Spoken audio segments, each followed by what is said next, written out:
Hi, you are practicing High Court advocate. Today came up with a very important matter, that is a divorce petition. చాలా మంది ఎన్ఆర్ఐలు, చాలా మంది abroad వెళ్ళాలనుకుంటున్న వాళ్ళు, ఎవరు చాలా మంది కొత్త లైఫ్ స్టార్ట్ చేయాలనుకుంటున్న హస్బెండ్స్, వైఫ్స్ బోత్ ఎక్కడైతే ఒక మ్యాట్రిమోనియల్ ఇష్యూలో ఇరుక్కుపోయి 498A కేసెస్లో ఇరుక్కుపోయి ఒక ఇష్టం లేని ఒక ఫర్దర్గా ట్రావెల్ చేయలేని ఒక మ్యారేజ్ అనే ఒక బంధంలో ఇరుక్కుపోయి దాన్ని ఓవర్కమ్ చేసి బయటికి రావాలనుకుంటున్న వాళ్ళు, అలాంటి వాళ్ళు డివోర్స్కి అప్లై చేయాలనుకుంటున్న వాళ్ళు మా దగ్గరికి వచ్చి, సార్ ఇలా చాలామంది అడ్వకేట్స్ దగ్గరికి వెళ్ళాము, already we're of around 25-30 years మధ్యలో ఉన్నాము, మేము ఇప్పుడు డైవర్స్ పిటిషన్ ఫైల్ చేస్తే వాళ్ళు 5 years 6 years వరకు పడుతుంది అంటున్నారు, ఇలాంటి వాటిని తొందరగా తీసుకునే ఛాన్సెస్ ఉంటాయా? ఆల్రెడీ మేము 30 years వచ్చాము, ఇంకొక 5 years పోతే తర్వాత మాకు పిల్లని ఎవరు ఇస్తారు, లేకపోతే హస్బెండ్ మాకు ఎలా మ్యారేజ్ అవుతుంది, మేము అబ్రాడ్ వెళ్ళాలనుకుంటున్నాం, షార్ట్ స్పాన్లో డైవర్స్ని తీసుకోవడం ఎలాగా, దానికి ఏదైనా ఒక ఎక్స్పర్ట్ అడ్వైజ్ ఇవ్వగలరా అని అడుగుతుంటే, ఫ్రమ్ అవర్ సైడ్ కొంతమంది ఎఫ్లుయెంట్ రిచ్ క్లయింట్స్ వచ్చి, ప్రీమియం క్లయింట్స్ వచ్చి ఏం అడుగుతున్నారంటే, whatever be the fees, what's ever be the మీరు ఛార్జ్ చేసే fee, we need very short span of time to dissolve the marriage, ఈ మ్యారేజ్ మీరు ఎంత షార్ట్ టైంలో డిజాల్వ్ చేయగలిగితే అంత ఫీజు ఇస్తామని చెప్పి కూడా చాలామంది అడుగుతున్నారు. It doesn't matter about the fees ఒకటే కాదండి, it depends on the type of divorce petition which we're going to file. అంటే ఇక్కడ 2 రకాల డైవర్స్ పిటిషన్స్ ఉంటాయండి. ఒకటి మ్యూచువల్ కన్సర్న్ డైవర్స్ ఉంటుంది, అలాగే కంటెస్టెడ్ డైవర్స్ పిటిషన్ ఉంటుంది. ఇక్కడ మ్యూచువల్ కన్సర్న్ డైవర్స్ అంటే ఇద్దరు భార్యాభర్తలు వచ్చి మా దగ్గరికి మెచ్యూర్డ్గా మేము అన్నీ సెటిల్ చేసుకున్నాము, అన్నీ క్లోజ్ చేసుకున్నాం, మా ఇద్దరి మధ్య ఎలాంటి క్రిమినల్ కేసెస్ లేవు, 498 లేవు, మెయింటెనెన్స్ లేవు, ఇద్దరం ఆలోచించి ఫర్దర్గా మేము విడిపోవాలనుకుంటున్నాము అనుకున్న ఇలాంటి కేసెస్లో సుప్రీంకోర్టు జడ్జిమెంట్స్ని బేస్ చేసుకుని ఇప్పుడు 6 నెలల కూలింగ్ ఆఫ్ పీరియడ్ కూడా లేకుండా, ఎలాగైతే మన basing on the article 142 of the Indian constitution మన సుప్రీంకోర్టు ఒక విప్లవాత్మకమైన ఒక జడ్జిమెంట్ ఇవ్వడం జరిగింది. ఆ జడ్జిమెంట్ బేస్ చేసుకుని ఆల్మోస్ట్ ఒక 2 to 3 months లోపల 15 days లోపల కూడా కొన్ని డివర్స్ ఇప్పించిన సందర్భాలు ఉన్నాయి. సో డేస్లోనే అయిపోతుంది ఎక్కడైతే ఈ మ్యూచువల్ కన్సర్న్ డైవర్స్ ఉంటుందో అలాంటి వాటిలో. But coming to the aspect, ఇక్కడ చాలామంది వందలాది కేసులు మేము ఫైల్ చేస్తుంది కంటెస్టెడ్ డైవర్స్ పిటిషన్స్. ఇప్పుడు భార్య డైవర్స్ కావాలనుకుంటుంది, భర్త వద్దనుకుంటాడు, లేదా భర్త డైవర్స్ కావాలి అనుకుంటాడు, భార్య వద్దనుకుంటుంది, కలిసి ఉండాలి అనుకుంటుంది. ఇలాంటి సందర్భాల్లో ఒక లాయర్గా, ఒక ఎక్స్పర్ట్ అడ్వైజ్గా తొందరగా వాళ్ళకి డైవర్స్ తీసుకొచ్చి వాళ్ళ జీవితాలను నిలబెట్టి, ఇప్పుడు క్రిమినల్ కేసెస్ పెండింగ్లో ఉంటాయి, వాళ్ళిద్దరి మధ్య జరగాల్సిన ఆర్నమెంట్స్ ఎక్స్చేంజ్ జరగాలి, పర్మనెంట్ ఎలిమోని ఇవ్వాల్సిన పెండింగ్స్ ఉంటాయి. ఇలాంటి పెండింగ్స్ ఉన్నప్పుడు అన్నీ క్లియర్ చేసి ఆల్ టుగెదర్ అన్నీ ఒక కొలిక్కి తీసుకొచ్చి, ఇలాంటి సందర్భాల్లో 5-6 సంవత్సరాలు కోర్టుల చుట్టూ తిరగకుండా వాళ్ళ ఫ్యామిలీ, వీళ్ళ ఫ్యామిలీ, భార్య భర్త ఇద్దరు వాళ్ళ సొసైటీలో ఖచ్చితంగా మీ భార్య ఎక్కడుంది, మీ భర్త ఎక్కడ ఉన్నారు, డైవర్స్ అయిందా, ఫర్దర్గా లైఫ్ స్టార్ట్ చేసావా, మీ కెరీర్ ఏంటి. చాలామంది అబ్రాడ్ వెళ్ళాలనుకుంటున్న వాళ్ళు కూడా ఈ మ్యారేజ్ని డిజాల్వ్ చేసుకొని ఫర్దర్గా కొత్త లైఫ్ స్టార్ట్ చేయాలనుకుంటున్న వాళ్ళు కూడా ఒక 2 to 3 yearsలో మ్యాక్సిమం క్లోజ్ చేసుకొని వెళ్ళాలనుకుంటున్నారు. అలాంటి వాళ్ళకి ఒక అద్భుతమైన ప్రొవిజన్ ఉందండి, that counter claiming section 23A of the Hindu Marriage act.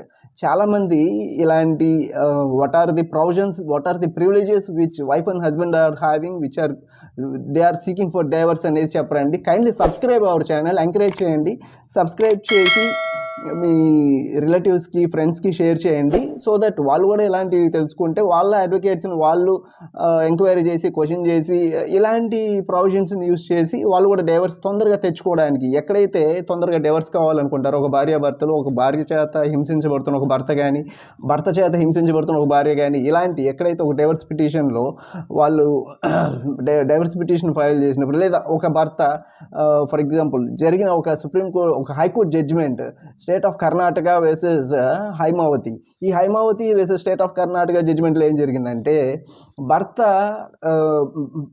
పెట్టే హింసని భరించలేక భార్య విడిగా ఉంటున్నప్పుడు భర్త RCR వేశారు, section 9 of the Hindu Marriage Act అనుసంధానించి రెస్టిట్యూషన్ ఆఫ్ కాంజుగల్ రైట్స్ అనే ఒక పిటిషన్ వేయడం జరిగింది. ఆ పిటిషన్కి ఈమె విడిగా కౌంటర్ ఒక డైవర్స్ పిటిషన్ ఫైల్ చేయకుండా డైవర్స్ కావాలి అనుకుంటున్న ఈమె అదే RCRలో ఏదైతే రెస్టిట్యూషన్ ఆఫ్ కాంజుగల్ రైట్స్ అనే ఒక కేసు ఉందో అదే కేసులో ఒక కౌంటర్ క్లెయిమ్ అనేది చేయడం జరిగింది, section 23A of the Hindu Marriage act ప్రకారం.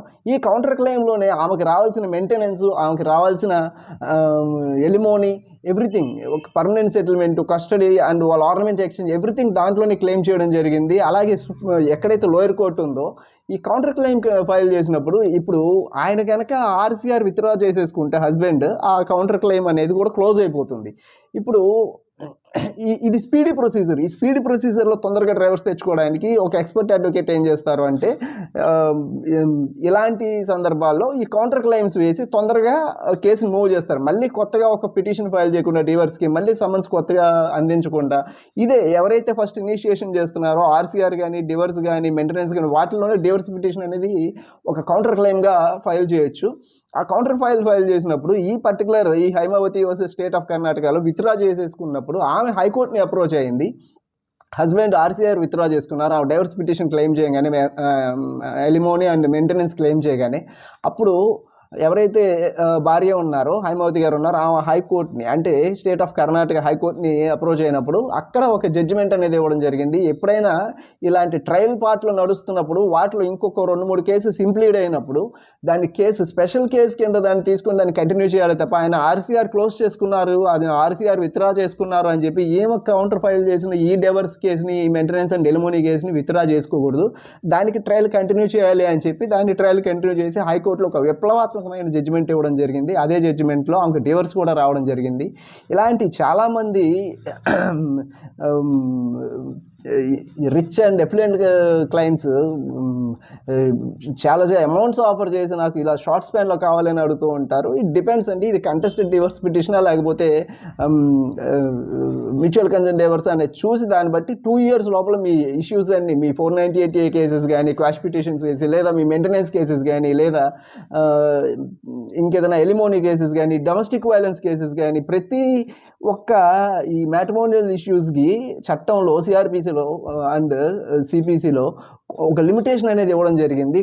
ఫర్ ఎగ్జాంపుల్ ఈ డొమెస్టిక్ వైలెన్స్ కేసెస్లో వీటిని ఒక 1 year లోపల క్లోజ్ చేయాలి, లేదా 6 months లోపల క్లోజ్ చేయాలి, కొంత లిమిటేషన్ అనేది పెట్టారు. డైవర్స్ కేసెస్కి అయితే 1 year లోపల క్లోజ్ చేయాలి అని, అది డీవీసీ కేసెస్కి అయితే 6 months లోపల క్లోజ్ చేయాలి అని ఒక లిమిటేషన్ అనేది ఉంది. But to be very practical, due to the deficiency of the staff, due to the ప్రొసీజరల్గా ప్రాక్టికల్గా అది పాసిబిలిటీ అవ్వక it may drag on to 5 to 6 years కూడా డ్రాగ్ ఆన్ అవుతున్నాయి. బట్ ఇలాంటివి ఓవర్కమ్ చేయాలి అంటే ఇలాంటి ప్రొవిజన్స్ ఏదైతే ఉన్నాయో section 23A of the Hindu Marriage Act ఇలాంటి యూటిలైజ్ చేసుకొని మీ అడ్వకేట్ మీరు సజెస్ట్ చేసి ఇలాంటి మీరు ఇంప్లిమెంట్ చేసి ఇలాంటివి యూజ్ చేసుకుని తొందరగా డైవర్స్ పొందే ఛాన్సెస్ అయితే ఉంటాయి. Kindly subscribe our channel. ఇలాంటి మరిన్ని ఇంట్రెస్టింగ్ విషయాలు తెలుసుకోవాలి, మీకు ఉపయోగకరంగా ఉండాలి, మీరు టైం వేస్ట్ చేసుకోకుండా ఉండకూడదు అంటే ఇలాంటి విషయాలు తెలుసుకోవడానికి ఛానల్ని సబ్స్క్రైబ్ చేయండి, ఎంకరేజ్ చేయండి. అలాగే ఇలాంటి వాటిని ఇలాంటి జడ్జిమెంట్స్ని రీసెర్చ్ చేయడానికి, ఇలాంటి సెక్షన్స్ని ఇంప్లిమెంట్ చేయడానికి, ఇలాంటి సెక్షన్ ఉపయోగించడానికి వీఆర్ యూజింగ్ లేట్ నైట్స్ వరకు చదువుతూ ఉంటాము, లేట్ నైట్ వరకు రీసెర్చెస్ చేస్తూ ఉంటాం. ఇలాంటివి ముందుకు తీసుకురావాలి అంటే మేము మరింత మీరు ఎంకరేజ్ చేయాలి అంటే మమ్మల్ని షేర్ చేయండి, సబ్స్క్రైబ్ చేయండి, ఇంకా కామెంట్ చేయండి. Thank you. Practising high court advocate is signing of.